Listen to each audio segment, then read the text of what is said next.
and Bersendetia, everybody, and welcome back to the National Histories Podcast, the podcast that aims to tell the history of every country in the world, one at a time and as briefly as we possibly can. My name is Alex, your host for the show, but joining me as always is my pal Luke, who will be providing us all with some light relief, as and when he feels like it. Well, how are you, Lucas? It sorely needed that light relief with your tone today. Yeah, of course. I feel like you sound more miserable. History can be serious, can't it? It's a serious affair, history. Particularly when we're talking about a country like Kosovo, which has a rather tumultuous one. Yeah, alright, fair enough. So, Fair enough. That's what you're here for, because what else are you good for? Yeah, we're here to bring you back down to the real world. No light relief here. Exactly. I'm not going to... We're kind of not really doing the whole, do you know anything about this country anymore, do we? Well... Although, I guess... Do we? No. No. In which case, I'm not going to ask you. And I'm not even going to ask you how you are, because I don't care. Nor do our listeners. So, He's I'm just fierce going to tell you today. an interesting fact about Kosovo, if you'd like to know one. Yeah, go on then. Well, actually, the first thing I was going to say is it's a bit of Kosovo. It's a bit of trivia for you. So, Kosovo is the third youngest country in the world, but can you guess the two younger ones? Full disclosure here, listeners, we have recorded this before, but Alex lost his recording, and I would like to let you know. Why did you have to declare that? Well, because I want to let everyone know that I guessed this right the first time round. Yes, thank you. And that I don't need the assistance. Yeah, to be fair, you did. I mean, I thought you'd get South Sudan, which obviously, but no, you've really. Yeah, sorry, you haven't said it yet, have you?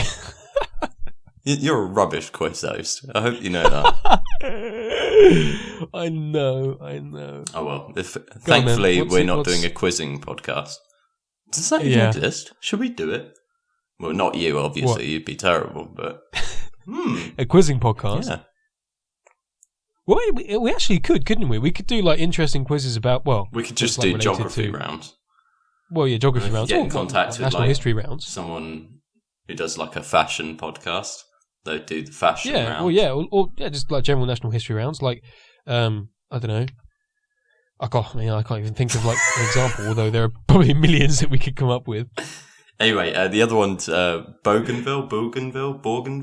I don't know how to pronounce so it. This is the one that I was really impressed that you got. But then again, you do like your international news. I did. So I did an essay on it in my masters as well. Oh, Randomly. did you? Yeah. Oh well, there you are. Before it was an independent country, and I was basically saying about the environmental factors for succession, which were very strong. So there we go. Of course, you were writing about that. Well, that sounds very interesting. But yes, it is South Sudan and indeed Bougainville, which I thought was quite cool.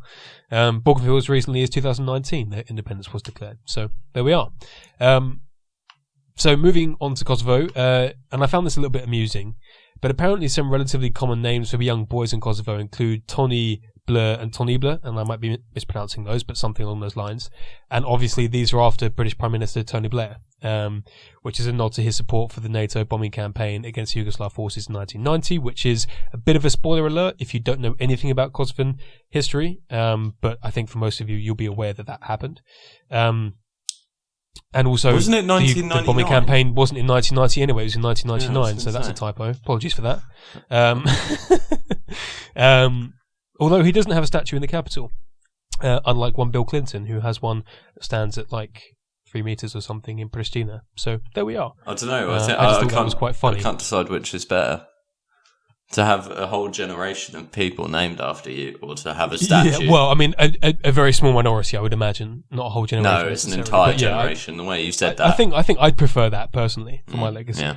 I'd prefer people to be named after me, although who would be, rather than have my statue, because that's just too embarrassing as far as I'm concerned. But anyway, So I mean, it's not. I don't know if I don't know if it really qualifies as an interesting fact about Kosovo per se, but I just thought it was amusing. So what you've done is an interesting fact about a British Prime Minister. And I know.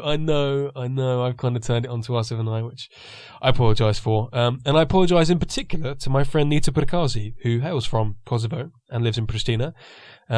She'll be listening to this, so big shout out to her. Hello. It's funny because sorry, I just said hello. Oh, you said hello. Hi, Nini. So when I told her and our other sort of, group chat that I was going to do this episode, she did give me a slight warning. She was like, okay, like looking forward to it, but just be careful, because our history is rather delicate. And I was like, yeah, I'm going to try and be as sensitive as I can to that. So brave. Hopefully I will be. You should have left me to do this one. I mean, you're like the least sensitive person I've ever met, so obviously not. Have you heard how sensitive I am on all these podcasts? I'm so sensitive. Yeah. Anyway, except from to the French. Oh dear. But yeah, our last remaining, or our one remaining French listener is definitely they've definitely gone. Aborted. So well done.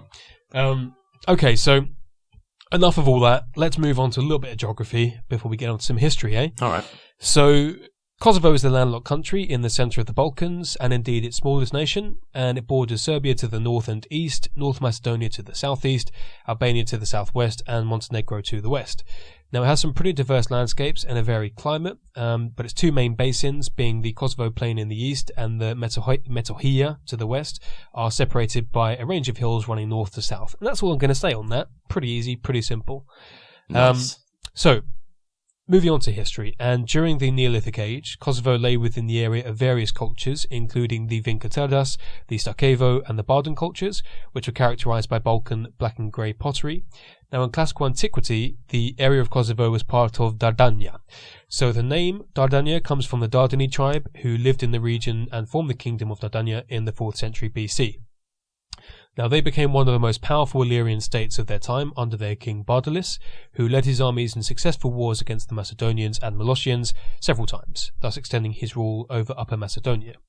Now, the Illyrians had a pretty decent run of it, but the region was conquered by that big old bully Rome in 168 BC, and it was made into the Roman province Illyrium in 59 BC.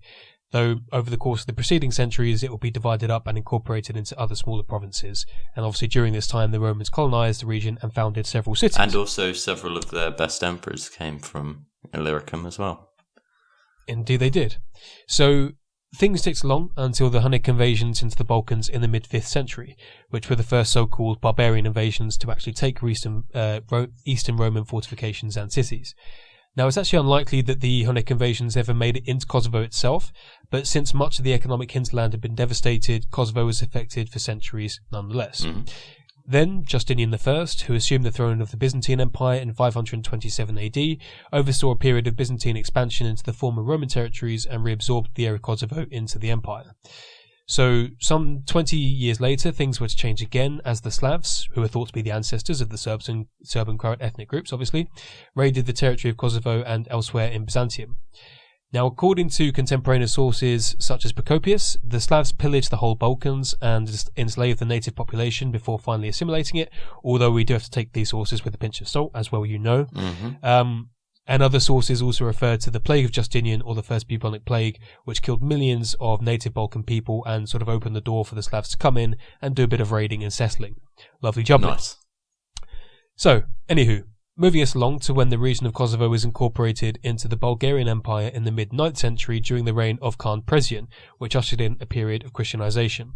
So the Kosovo region remained within the borders of the Bulgarian Empire for the next 150 years or so, until 1018, when it was overrun by the Byzantines, who were looking to re-establish their control over the region. So Kosovo was briefly liberated from the Byzantines from 1040 to 41 during the uprising of Peter Delian, and looked to have liberated itself again in 1072 to 73 after the uprising of Georgi Vojta. Peter Delian doesn't sound like a name that comes from that area. No, it wouldn't. It doesn't. But I think like could be some boy in the Shires Shires. At that time were pretty fluid, you know, yeah, with floppy like hair and going to public school. Hello, I'm Peter Delian. Hello.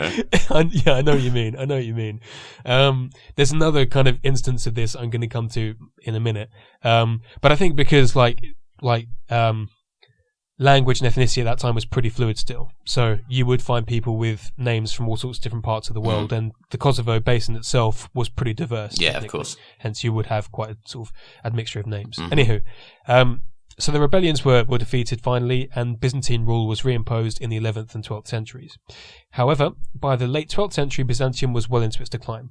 So this left Kosovo ripe for taking by someone, and that someone was the Serbian state of Raskia and its ruling Nemanjić dynasty, which fully conquered the region by the late 12th and early 13th centuries. So during their rule, many Orthodox churches and monasteries were built throughout Kosovo, and from the mid-13th century, the Nemanjić rulers moved their main residence to Kosovo since it became a vital economic hub in the area. So as I was kind of saying a moment ago, ethnically, Kosovo's population during this period was mainly composed of Serbs, Albanians and Vlachs, but it also had sizable minorities of Greeks, Croats, Armenians, Bulgarians and indeed Saxons, who seem to pop up everywhere. Though it should be stressed, as I said, that ethnic identity in the Balkans at this stage was still pretty fluid. Now, incidentally, I thought I should just comment on the fact that this period has sort of been mythologized as the greatest in Serbian history, which is perhaps one of the most important cultural reasons that many Serbian nationalists today who want to see a sort of greater Serbia view Kosovo as such an essential part of that notion. And I thought I should kind of just get this in there now, just to kind of set the tone, because obviously this is going to be something that we'll come back to later on in the episode. Excellent, sensitive caveat there, Alex. Well done. Yeah. Yes, indeed. I'm trying to do that, inject some sensitivity wherever I can. But yeah, so just important to remember that this is a period in Serbian history that is sort of much valorized in its national myth. So, in 1371, the Serbian state fell apart and dissolved into squabbling fiefdoms. So much the same way as the Nemanjic had exploited Byzantine weakness to expand into Kosovo, the Ottomans capitalized on Serbian weakness to expand their own territories. So this led to the First Battle of Kosovo in 1389, which was fought by Prince Lazar Rebelljanović of a Serbian state which has sort of been formed out of the ruins of the Serbian Empire, if you get what I mean. Mm-hmm. And the Ottoman army is led by Sultan Murad I. So the details of this war are somewhat hazy in terms of the numbers on both sides and the exact outcomes of the conflict, but it's generally accepted that the Serbians were defeated, although Murad himself was killed in battle. Now, another Battle of Kosovo would take place in 1448 between a Hungarian army led by Jun Hunyadi and the Ottoman Murad II, which once again ended in victory for the Ottomans. However, Kosovo was not fully integrated into the Ottoman Empire as a province until 1455 for a variety of reasons, but mainly relating to the internal politics of the Ottoman Empire at the time. Mm-hmm. So, in between the collapse of the Serbian Empire in 1371 and 1455, Kosovo remained under the sporadic control of the Serbian principalities and chieftaincies, most of whom were vassals of the Ottomans. But, particularly after Serbian defeat in 1389, the disorganization of the Serb state that followed, the most dynamic local lords were able to instantiate some control, which included some Albanian princes to the north and northeast. So, for example, one of those principalities was founded by John Castriot, the father of Skanderberg, who managed to carve a principality from Ishmi to Prizren at the heart of the Kosovo region in the late 14th to early 15th centuries. And around the time of the 15th century as well, Western Kosovo became part of the Albanian Principality of Dukajini. Thus, during this time, ethnic Albanians started to play a more important role in the region, and Western Kosovo in particular homed a vast and growing Albanian population, which would only increase during the Ottoman period. So already we're starting to see some demographic changes there. So moving on to that period, and as I said before, from 1455 onwards, the Ottomans established full control over Kosovo. Now this lasted for a solid 500 years, but it took about a century before Islamization really gripped the region, with many native Kosovars converting to Islam. So this process of conversion and corresponding cultural evolution was particularly true among Kosovar Albanians, whereas Serbs and Croats tended to remain Orthodox. Now, there were many reasons for this, but the main one I wanted to relay here is simply the fact that the Ottomans viewed Catholicism a lot more harshly than they did the Orthodox faith, due to the former's allegiance to the papacy, which was, a waning but still important regional power. So hence the burdens of taxation and other things like that were more severely imposed on the Catholic populations. And since the majority of Albanians were Catholic, conversion as a means of securing better economic and social opportunities kind of made sense. So there we are. Anyway. So Kosovo was temporarily seized by Austrian forces with the help of many Serbs, and indeed some Albanians too, during the Great Turkish War from 1683 to 1699. And following an Ottoman counteroffensive, many Serbs ended up fleeing Ottoman territories, including Kosovo, with the Austrians. And indeed, further outward migrations would occur in the 17th and 18th century, particularly after 1766, when the Ottomans abolished the Serbian Patriarchate of Peja, which narrowed the position of Christians in Kosovo. So once again, we're sort of noticing more demographic and cultural changes in the region. So moving us into the 19th century, and in the 1870s, the Ottomans fought a number of wars with the Slavic monarchies of Europe and got a bit battered. Thus, they ended up signing away a lot of territory to Russia and the Danube principalities like Serbia, which had declared its independence some years before, in the Treaty of Berlin in 1878. So the treaty assigned areas that were primarily inhabited by Albanians to other states. Thus, the Albanian diasporas formed the League of Prizren in the same year. So the League was the first Albanian nationalist organisation, although interestingly it was initially founded with the support of the Sultan, who hoped to preserve the integrity of the Ottoman territories. However, its leaders managed to turn it into a national organisation, and obviously they agitated for autonomy. So during its 3 years of existence, the League had some limited success in terms of preventing certain territories from being acquired by different Balkan states, such as Greece. But the Ottomans rejected its demands for an autonomous Albanian vilayet within the empire, and it finally suppressed its activities in 1881. Now, Kosovo was home to some other Albanian organisations, the most important being the League of Peja, which was founded in 1899. Now, this league was led by someone called Hagci Zeka, whose name I might have butchered, but I think it's okay, who was a former member of the League of Prizren, and obviously the League of Peja shared a similar desire for an autonomous Albanian vilayet. However, the League ended its activity in 1900 following an armed conflict with the Ottoman armies, and Zeka was assassinated in 1902 by a Serbian agent with the backing of the Ottomans. Nonetheless, there can be no doubt that during this period a strong sense of Albanian national identity had been awakened, and this would prove to have important ramifications for the region and for Kosovo over the next 100 years. Right. So, moving on to the 20th century, and the Young Turks movement was gathering momentum. Now, I know we've mentioned them before, but as a quick reminder, the Young Turks were a political reform movement which advocated the replacement of the Ottoman Empire's absolute monarchy with a constitutional government. So their demands received support from Albanians who were hoping for an improvement in their national status, and in 1908, 20,000 Albanian peasants gathered in Ferizaj as a show of strength, while their leaders sent a telegram to the Sultan demanding the promulgation of a constitution and the opening of a parliament for them.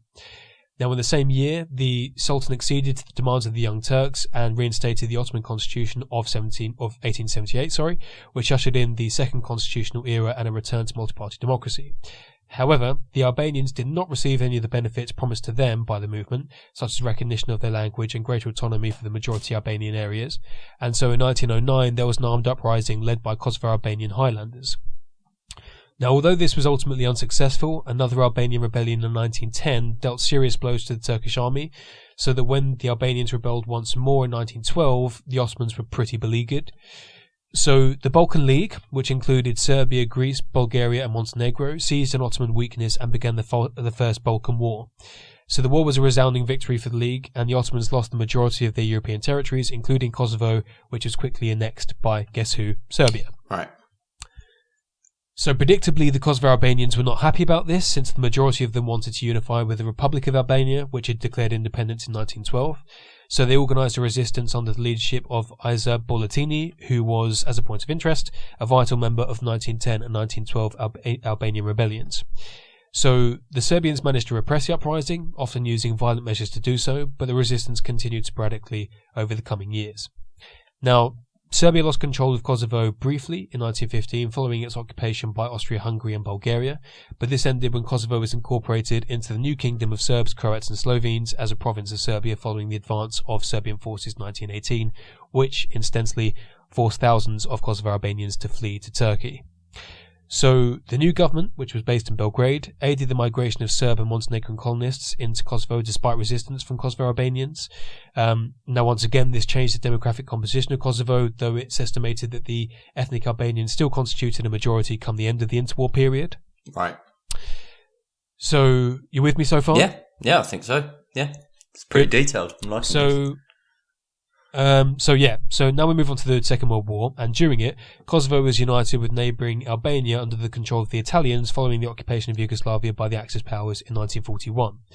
So for the next few years, sporadic violence occurred in Kosovo, with Kosovo Albanians looking to take revenge on the interwar Serb colonists, and indeed during this period many Serbs were either expelled or massacred. Now, during New Year's Eve of 1943 and 44, Albanian and Yugoslav partisans gathered at the town of Bojan in northern Albania to hold a conference on the fate of Kosovo after the war. Now, both the Yugoslav and Albanian communists signed an agreement which granted Kosovo the right to democratically decide whether it wanted to remain part of Albania or become part of Serbia. And at this point, it should come as no surprise that they favoured the former, but the Yugoslavs did not respect the agreement in the end because Tito knew that the Serbians would not accept it. So, after the Axis forces retreated in 1944, the ethnic Albanians who wanted Kosovo to remain united with Albania staged a revolt, but this was swiftly crushed by the partisan army of the Yugoslavian new communist government. And indeed, in 1945, the partisan army purged its ranks of many Kosovo Albanians in the Bar massacre, during which somewhere between 400 and 2,000 people were killed, but estimates obviously vary. So, This series of unseemly events, as I've called them, moves us on to the Yugoslavian period proper. So in 1946, Kosovo became an autonomous region of Serbia, but in the years following the war, it remained under martial law and any institutionalization of Albanian identity was essentially repressed. But things changed a bit in the mid-1960s when its status changed to autonomous province and the Yugoslav government formally acknowledged Albanian ethnic identity and enabled Albanians to advance in provincial and federal administrations. Then, following the implementation of a new Yugoslav constitution in 1974, Kosovo's status was that of a republic in pretty much all but name. So, for instance, it had its own assembly, police force and local government, which was largely manned by Kosovo Albanians, and in fact it had all the prerogatives of the other Yugoslav republics like Croatia or Slovenia, bar one, that it did not have the constitutional right to succeed. Right, okay. So, just a little bit on that provision. It was basically perceived as being largely academic, since nobody thought that any of the constituent republics would actively try to succeed. Secede. But obviously Kosovo... Sorry, mate, you saying something? Secede. Not succeed. Secede, sorry, yeah. Was I saying succeed? Yeah. Idiot. Idiot. Do you even English, bro? Dude.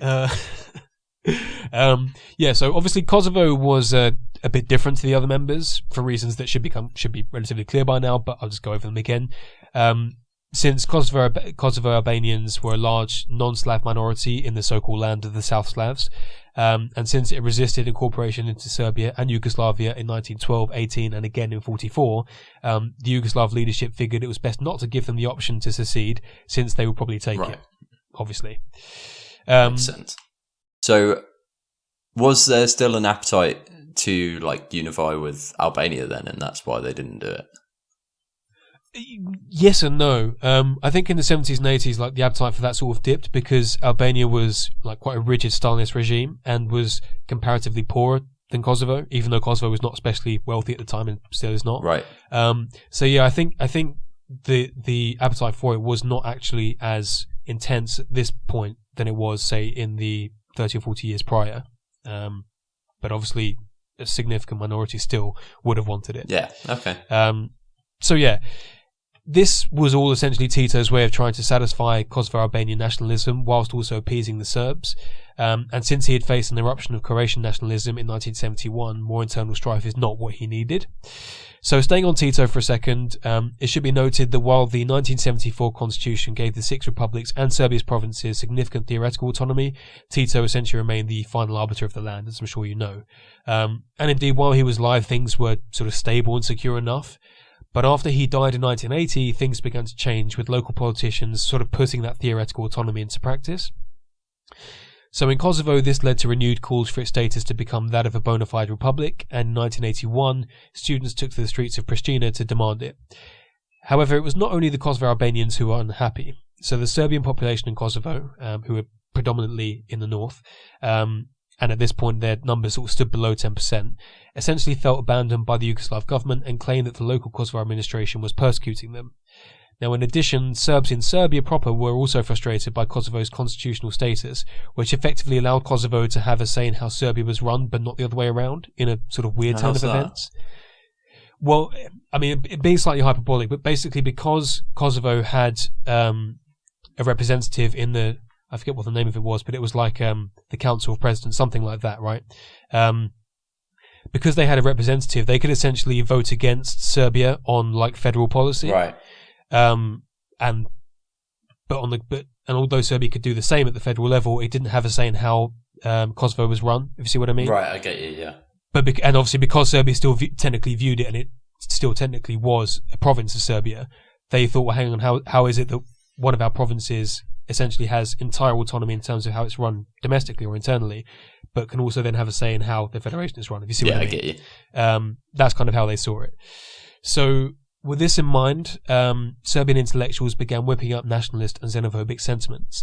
So for example, 16 Serbs published a document known as the Memorandum in 1986, which claimed that over the last 20 years, Serbs in Kosovo had been subjected to a reign of terror and accused the Kosovo Albanians of physical, political and cultural genocide. And so, with communist power waning and nationalist sentiment bubbling, one Slobodan Milosevic enters our story to take advantage of this growing frustration and resentment. Not good. So by 1987, Milosevic had manipulated Serb grievances to help him become the leader of Serbia's Communist Party and then president of the Serbian Republic in 1989. So considering that he effectively gained control of the communist leadership, not only in Serbia, but also the autonomous provinces of Vojvodina and Kosovo, and the Republic of Montenegro, which at that time was very closely allied to Serbia, he basically threatened to dominate the Yugoslav government. And indeed, soon after becoming president, he stripped Kosovo of its autonomy, and Serbia took direct control of the province's administration. So Kosovo's ethnic Albanians staged violent protests against these measures, starting with some minors at first, which gave Milosevic sufficient pretext to deploy Yugoslav military units to Kosovo in 1990. Now, these units oversaw more crackdowns. Oh my god, that's unbelievable. So, last week when we recorded this, and then I buggered it up by not saving the recording, I did the exact same thing when I tried to pronounce crackdowns, and I said crockdowns. What is it with you? I don't know what it is with me in this word. Do you wear Crocs and they're downstairs? I don't. I hate them. So I don't know where this comes from. Oh dear. Ridiculous. Anyhow, let's try that again. Go on then. So these units oversaw more crackdowns on the political and civil liberties of Kosovars, including dissolving the provincial assembly and closing schools teaching the Albanian language. So later that year, the Kosovars held a referendum to secede from Serbia and Yugoslavia, though this was not officially recognised. Then, in 1992, a new Yugoslav state was created following the dissolution of communist Yugoslavia, though it only actually consisted of Serbia and Montenegro. But this new republic was dominated by the Milosevic regime, which left the Kosovo Albanians even more vulnerable to the brutal measures he was willing to employ, as evidenced by the past few years, both in Kosovo and elsewhere. So, with that in mind, the Kosovo Albanians pursued a passive, non-violent resistance to Serbian control, and under the leadership of the pacifist Ibrahim Rugova, they organised their own network of Albanian language schools and other civil institutions. Now, although most Kosovo Albanians remained committed to the non-cooperation and pacifist approach, many of them were growing frustrated at their inability to secure autonomy from the Serb-dominated government, let alone the full independence most of them desired. Thus, a small ethnic Albanian guerrilla organisation called the Kosovo Liberation Army, or KLA, emerged in 1996 and began attacking Serbian police and officials in Kosovo. So in 1997, the KLA stepped up their efforts with arms obtained from Albania, which prompted the Yugoslav military to stage a major crackdown in the rebel-held Jonica region in early 1998. So this crackdown was particularly brutal and encouraged hundreds of Kosovo Albanians to join the KLA's ranks. Not that many. And by the summer of that year, widespread fighting had broken out between the KLA and heavily armed Yugoslav forces, Serbian police, and Serbian paramilitary groups. Now, the tactics they employed also drove thousands of ethnic Albanian villagers from their homes, and by late summer, this refugee crisis became a source of international concern. Now, international negotiators, particularly from the US, met with Yugoslav and Kosovo Albanian representatives in an effort to end the conflict, and a ceasefire was negotiated in November, but broke down by the end of the year when the Yugoslav army launched an offensive against the KLA. Now, further talks were held in France, but after no results were secured by March of 1999, NATO soon began an aerial bombardment campaign of selected Serb targets in Serbia and Kosovo. So Yugoslav and Serbian forces responded by initiating a widespread campaign of ethnic cleansing against Kosovo Albanians, so that by the end of June, hundreds of thousands of people were driven out of Kosovo and into neighbouring Albania, Macedonia and Montenegro. But the NATO bombing campaign continued until June, when a peace agreement called for the withdrawal of Yugoslav and Serbian forces from Kosovo and their replacement by NATO peacekeeping troops. So by the beginning, in mid-1999, the UN sponsored an interim administration in Kosovo. Now, under the terms of the peace agreement, many Kosovar refugees began returning to the province, and the remaining Serbs began to flee the region as they faced sporadic reprisals, until the Serb share of the population had fallen well below 10%. So then, in 2005, the UN initiated talks on the future of Kosovo, which led to a 2007 plan that laid the groundwork for self-rule, but stopped short of full independence. Now, unsurprisingly, the Serbian government emphatically rejected the plan, whereas the Kosovo Albanians emphatically endorsed it. Talks continued for the remainder of 2007, but by early 2008, with the compromise unbecoming, Kosovo turned to secession as the only option. So on the 17th of February 2008, Kosovo formally declared independence. Now, Serbia, who was backed by Russia, argued that the declaration was illegal. Correspondingly, the Serb minority in Kosovo largely opposed independence as well, and they soon set about electing their own assembly as a direct challenge to Kosovo's new constitution, which came into effect in June of 2008. So Serbia then requested the UN General Assembly to submit the question of the legality of Kosovo's independence to the International Court of Justice, and at the same time, Russian objections postponed the withdrawal of the UN mission, which ultimately sought to hand its powers of oversight to the European Union. Now this finally occurred in 2008, when the EU mission, which was composed of some 2,000 officials from a number of European countries, was deployed, and they would essentially oversee police, judicial and customs activities in Kosovo.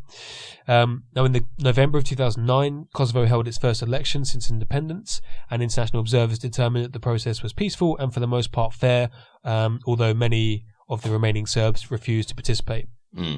Now, the EU decided to extend its mission for an additional 2 years amidst international concern that wider judicial reform was needed in order to properly establish rule of law. And in addition, the International Court of Justice declared the official recognition of Kosovo's independence and sovereignty in the July of 2010. Now, the majority of the international community recognise Kosovo's sovereignty today, although there is a sizable minority that do not, and it should go without saying who those are. Now, meanwhile, the status of the small Serb minority remained an issue, and the government in Pristina continued to face difficulties when it came to establishing authority over the Serb-dominated areas north of the Iber River. And likewise, relations with Serbia remained unsettled, but since it was still a major trading partner, both Kosovo and Serbia had an interest in making progress, which is why Serbia supported a UN resolution passed in September 2010, which called for EU-mediated talks between the two in the hope that this would normalise relations. So, sort of wrapping up, let's suffice it to say that this has remained a sticking point in the domestic and foreign policies of both Serbia and Kosovo, but I would end by saying that some strides have been made in terms of normalising economic and political relations, and in terms of appeasing the Serbs in the north of Kosovo, though there are lots of issues outstanding, and in recent times, or even as recently as 2018 and 19, there have been some controversy. So, for example, in 2018, a Serbian politician was gunned down in northern Kosovo, and this led the Serbian president to basically declare it an act of terrorism. And then Kosovo responded by raising customs duties by like 100% after Serbia blocked their attempts to join Interpol, and all sorts of things like that. So let's just say the relations are not easygoing, and talks I think were due to resume December of this year, so they might be ongoing now. And obviously other talks were facilitated by the US last year under the Trump administration, but they were, again, not particularly frigid. No actual agreements were signed. And obviously Trump himself didn't really help things with some of his statements about the issue, at least from the Kosovo perspective. But yeah, so the other thing I should probably say is that Kosovan politics since independence has been quite the drama. I hope Nita won't mind me saying it or putting it in those terms. But since we're aiming for brevity nowadays, I figured I wouldn't get into that too much, since we've kind of gone into quite a lot of detail in terms of its recent history and recent politics. So yeah, how do you find that, mate? Any questions? Any thoughts? Any comments? Yeah, that was pretty good. Yeah, I was just wondering, actually, in that period between the UN campaign, the bombing, and the 2008 secession, who actually controlled the area? Do you know? Like, was it still Serbian officials like administrating the area, or was it just like proper? Like, it was basically like... No, I think at that point it was largely administrated by Kosovo officials. Right. Okay. Cool. But it just wasn't like official. Or like it was part of the autonomous bit. Exactly. Yeah. Right. Yeah, precisely that.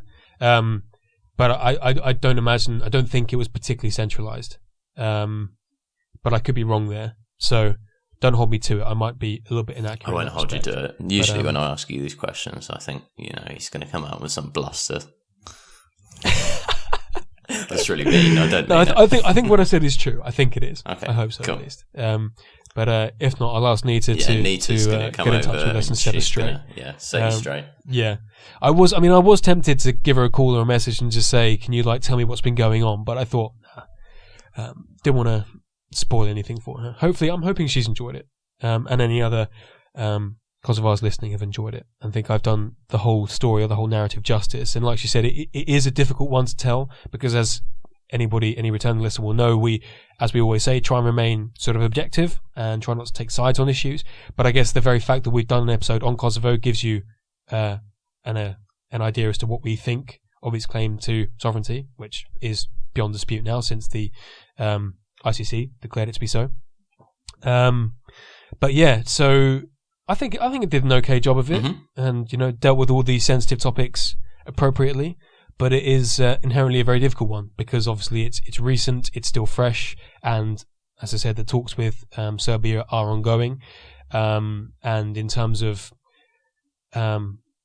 particularly Kosovo's sort of coming to terms with the ethnic cleansings that took place, it's obviously still a very sensitive issue. Of course.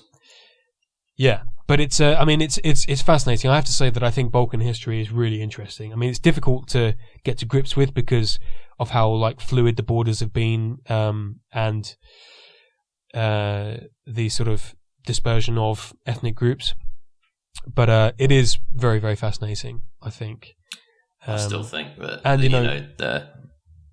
just Balkan emperors, just in general, of the Roman Empire, not the Holy One. Blimey, no, disgusting. But yeah, that would be that's what I always think of. Those were the glory days, innit? Yeah. With the 5 good emperors, great stuff. Yeah. That's when people get nostalgic. Actually, about no, times past and think about. Sorry, I'm getting it all wrong. You're riffing. What are you getting wrong? Well, the 5 good emperors isn't the. I'm talking about they were actually earlier, and they were from Spain, so that's wrong. But the Illyricum ones were sort of later on, so Diocletian and stuff. Yeah, cool stuff. Yeah, I think it was Diocletian actually who was the one who did a lot of the dividing up of the Kosovan territory, or the Kosovo region. Yeah, well, he completely changed it. But a lot of historians basically say that you get the empire just way longer than it should have had. It should have collapsed before, just as he sort of took the reins, and actually he turned it round. Oh, good boy. Okay, thank you for that. But unless you have any other comments about Kosovo itself, mate, I think we'll wrap up there, shall we? Yeah, I've got no other comments, but it was very nice. Thank you. Good. Well, I'm glad you enjoyed it, and I hope everybody listening did.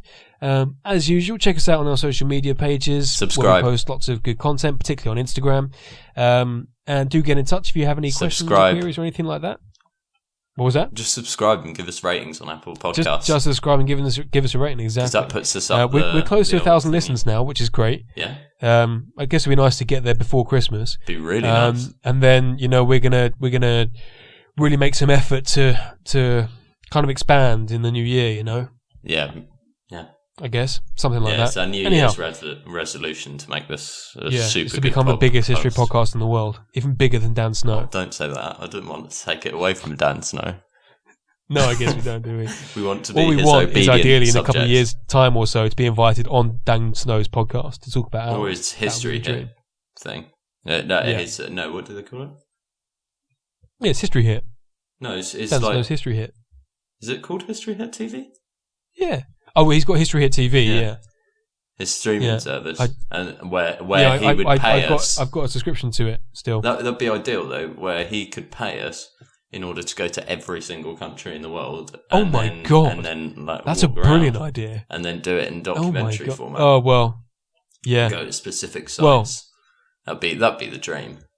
Okay, so New Year's resolution is to get a contract with Dan Snow so that he pays us to go around every country in the world to do a documentary on its history. Yeah, I don't know if their finances would allow for such a project, especially from such filmmaker novices. But if we got their filmmakers alongside, we're some charming chappies. Yeah. We'll do all right on the camera, won't we? I mean, you might have to wear a paper bag on your head, but it'll work. Enough gas. Right, okay. So anyway, thank you very much for listening, everybody, and do tune into next week's episode, which will be on China. Yeah. So until then, goodbye, and I've forgotten how to pronounce it. Go on. Hang on, wait. Go on. Oh, Mirupavshim. Nita's gonna kill you. Who? Nita. Oh, I thought you said something else. Mirupavshim. I think it's Mirupavshim. That will do. It's enough.